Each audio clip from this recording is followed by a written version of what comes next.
మొత్తం పలంచవాగు మొత్తం బ్రిడ్జ్ మీద నుంచి ఇట్లా శ్రీగాధ నుంచి బీబీపేట మీదుగా కామారెడ్డి పట్టణానికి చేరుకుందాం. ఆ పట్టణంలో కూడా మరి చాలా కాలనీలు జలమయమైనాయి. చాలా ఇండ్లలోకి మొదటి అంతస్తు పైకి కూడా నీళ్లు వచ్చినాయని చెప్పి శ్రీగాధ మీద నుంచి పోదామని అనుకుంటే ఇక్కడ కూడా దోమకొండ చెరువు తెగిపోయి ఈ రాకపోకలు ఇటువైపు నుంచి కూడా మొత్తం స్తంభించిపోయిన పరిస్థితి. అంటే దాదాపుగా ఇవాళ కామారెడ్డి పట్టణానికి ఆకాశ మార్గం ద్వారా తప్ప రోడ్డు మార్గం ద్వారా పోయే పరిస్థితి ఈరోజు ఈ నిమిషానికి లేదు.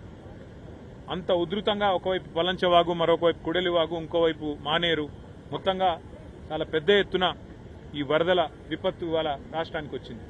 ఇంకా రాబోయే 4 రోజుల పాటు వర్షాలు విస్తారంగా కురుస్తాయని చెప్పి కూడా వాతావరణ శాఖ చెప్తా ఉంది.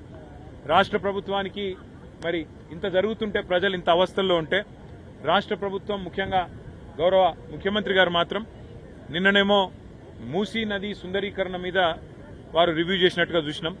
ఇవాళనేమో రాష్ట్రానికి ఒలింపిక్స్ ఎట్లా తేవాలని చెప్పి రివ్యూ చేస్తున్నట్టుగా ఇప్పుడే నేను టీవీలో చూసిన.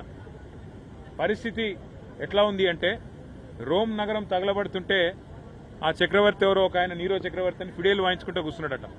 అట్లా రాష్ట్రం వరదల్లో ఉంటే మూసీ సుందరీకరణ ముఖ్యమా, లేకపోతే రాష్ట్రానికి ఒలింపిక్స్ అనే డిస్కషన్ ముఖ్యమా, లేకపోతే ప్రస్తుతం పంట నష్టం ఎంత జరిగింది, ఆస్తి నష్టం ఎంత జరిగింది, ప్రాణ నష్టం ఎంత జరిగింది, ఎంతమంది విపత్తుల్లో ఉన్నారు, ఇది చూసుడు ముఖ్యమా?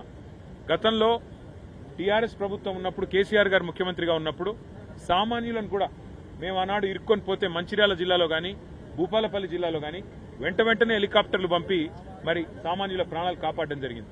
ఇవాళ మన హెలికాప్టర్లు, మన రాష్ట్రానికి సంబంధించిన హెలికాప్టర్లు బీహార్లో తిరుగుతున్నాయి, కాంగ్రెస్ పార్టీ ఎన్నికల ప్రచారంలో తిరుగుతున్నాయి, ఇంకెక్కడెక్కడో తిరుగుతున్నాయి తప్ప సామాన్యులకు మాత్రం అందుబాటులో లేదు.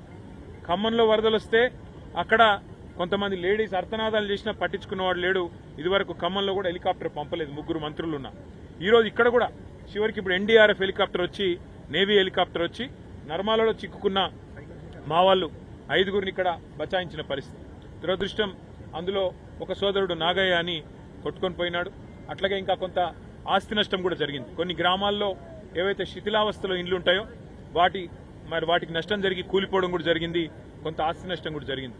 కొంత ప్రాణ నష్టం, కొంత పంట నష్టం, కొంత ఆస్తి నష్టం, ఇవన్నీ జరిగినాయి. కాబట్టి రాష్ట్ర ప్రభుత్వం వెంటనే మేల్కొని, మరి ఇదివరకు మేల్కొని ఉండి కొద్దిగా అప్రమత్తంగా ఉంటే ఇంత అవస్థ కాకపోతుండే. కానీ ఎవరు పట్టించుకోలేదు, ముందస్తు ప్రణాళిక లేదు. ఇప్పటికైనా మేల్కొని వెంటనే పంట నష్టం ఎక్కడెక్కడైతే జరిగిందో ఎకరానికి ఒక 25,000 రూపాయలు పరిహారం ఇవ్వాలి. ప్రాణ నష్టం ఎక్కడైతే జరిగిందో ఇవాళ మరి నాగయ్య గారు ఇంకా కొట్టుకొని పోయినారు, 12 గంటలు దాటిపోయింది, ఇంతవరకు ఆచూకీ లేదు. దొరికితే ఒకవేళ ప్రాణాలతో దొరికితే సంతోషం. కానీ ఇంకెక్కడైనా ప్రాణ నష్టం జరిగితే కూడా మెదక్లో కూడా ప్రాణ నష్టం జరిగిందని వింటున్నాం. ఒక్కొక్క కుటుంబానికి 25 లక్షల రూపాయల చొప్పున నష్టపరిహారం ఇవ్వాలి.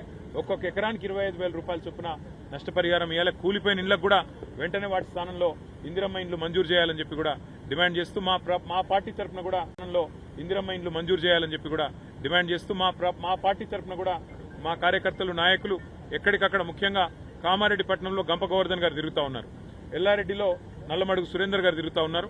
ఎక్కడన్నా ప్రజలు ఇబ్బందుల్లో ఉంటే కార్యకర్తలు, నాయకులు వారికి సరిపడా మంచినీళ్లు, ఆహారం ఇవన్నీ కూడా అందించి అవసరమైతే కొన్ని వైద్య శిబిరాలు కూడా పార్టీ నుంచి ఏర్పాటు చేస్తాము.